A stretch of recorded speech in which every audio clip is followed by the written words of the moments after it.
world. Hindi tayo nilikha ng Diyos para maging ayagay ang buhay. There's really struggle. There's really mission. Kapag ginawa natin ang mission, doon lang na tayo magkaroon ng tinatawag natin kapahingahan at the end.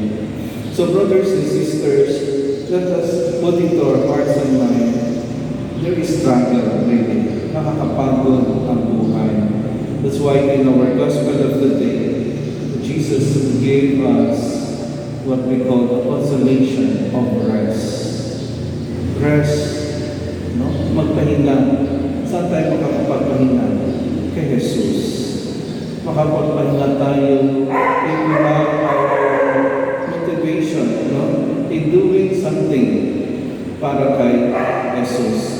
Because at the end, masasabi natin na ang aking buhay, no, my life, connected to God.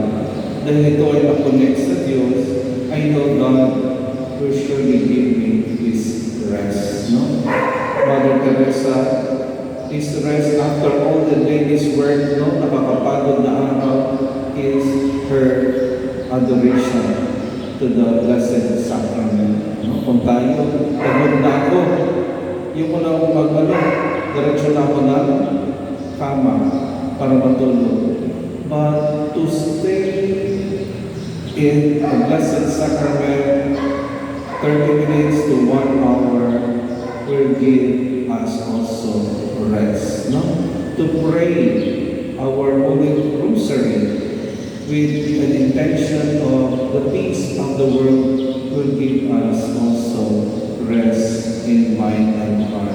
So brothers and sisters, the invitation of Jesus Christ in our Gospel of the Lord, come to me, all of you who are weary, and I will give you